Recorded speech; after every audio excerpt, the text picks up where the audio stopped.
No sé si ustedes recuerdan a Miqueas, que fue un contemporáneo de Isaías. Él vivió más o menos entre el año 600 y algo antes de Cristo, y fue contemporáneo de Isaías. Él fue un gran profeta, pudo profetizar muchas cosas importantes para el pueblo de Dios, de Jerusalén, y para el pueblo de Israel.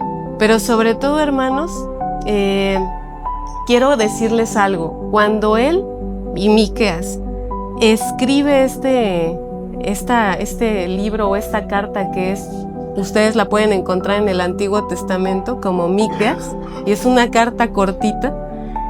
Ese escrito, hermanos, fue hecho por él, por el profeta, en un momento en el que Israel le había ido muy bien. Y eso es lo que quiero ir ahorita a nosotros.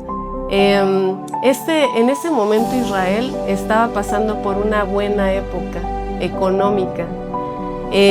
Socialmente estaban en tranquilidad, en quietud.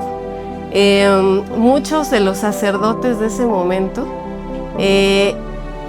a razón de esta gran tranquilidad y gran abundancia económica, empezaron más los sacerdotes a ocuparse por lo económico que por la adoración verdadera. Y de alguna forma, en ese momento en el que escribe Miqueas, la sociedad entera, toda la sociedad, dividía su vida de oración o de adoración entre el ministerio de la iglesia, en el templo, y la parte externa, que es nuestra vida secular.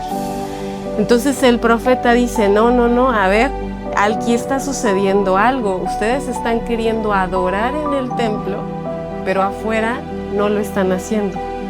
Y entonces de esto se trata este tema. Charles Spurgeon toma como base de referencia el siguiente versículo, que es el que ustedes pueden tomar para toda la prédica, que es Miqueas 6, 7 y 8. Y dice, les leo: ¿se agradará Jehová de millares de carneros o de 10,000 arroyos de aceite?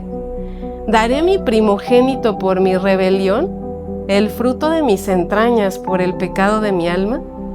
Y contesta Miqueas, oh hombre, él te ha declarado lo que es bueno.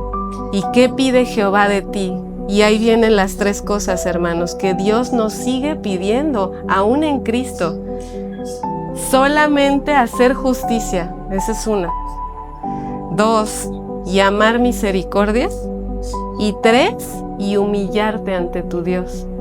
Entonces, ¿por qué preguntaban esto el pueblo, hermanos? Porque ellos sabían que no estaban agradando al Señor. A pesar de que iban al templo a adorar y a llevar sus ofrendas, ellos sabían que de alguna forma había algo que faltaba en los ingredientes para que a Dios le agradara. Y el profeta, como buen profeta, dice el mensaje de Dios y dice 3 cosas son las que le agradan al Señor. Hacer justicia, o sea, las balanzas justas, hermanos. ¿Por qué? Porque en esa época había mucha corrupción. Y será no es casualidad que estamos igual, hermanos.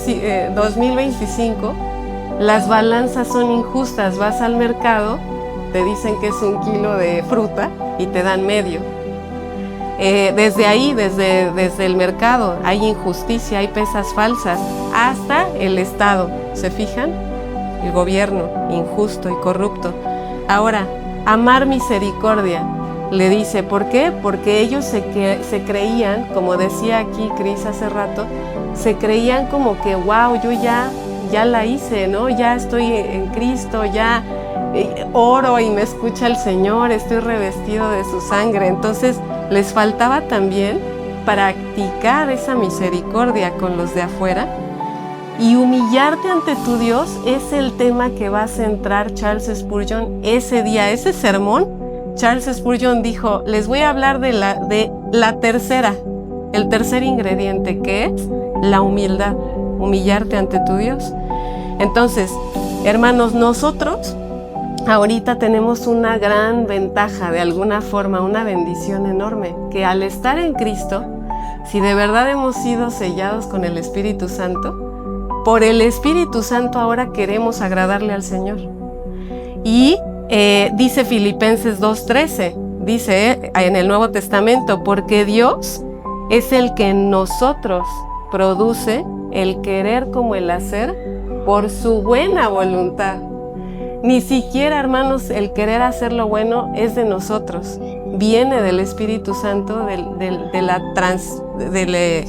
el nuevo hombre o la nueva mujer que Cristo puso en nosotros. Y dice Charles Spurgeon, andar humildemente con tu Dios o humillarte ante tu Dios no significa solamente ser humildes de vez en cuando, o humildes en la oración, o humildes en tu cuarto, o tal vez humildes en un momento de devoción, de fervor, aquí cuando estamos todos juntos o en la iglesia, en el templo. Significa andar de una forma constante junto a Dios. Entonces, revestíos, dice, todos de humildad en vuestro trato mutuo, porque Dios se opone a los orgullosos, pero da gracia a los humildes, ¿se fijan? Sí. Y es muy bueno tener mucha humildad embotellada en un frasco con el que perfumas tus oraciones. Y esto me impactó a mí, hermanos.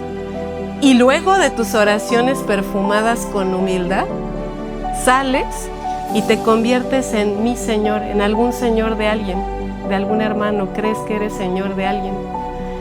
Y en alguien te conviertes en alguien grande en medio de la iglesia. Y te conviertes en alguien grande en medio del mundo. Y dice Charles Spurgeon, esto, hermano mío, no te servirá de nada. No se dice inclínate humildemente delante de Dios de vez en cuando, sino más bien como una cosa constante y regular. Debes andar humildemente con tu Dios. No dice inclina tu cabeza como el junco bajo alguna falta consciente que no puedas negar, sino en el esplendor de tu pureza, hermano. Cuando creas que hiciste algo muy bien, y en la claridad de tu santidad, cuando creas que te portaste lo más santo que pudiste ese día, ahí guarda tu corazón en humilde reverencia, postrándote delante del trono. Fíjense bien, pongan atención. Pero ahora, especialmente, debes andar humildemente con tu Dios cuando tus gracias sean potentes y vigorosas.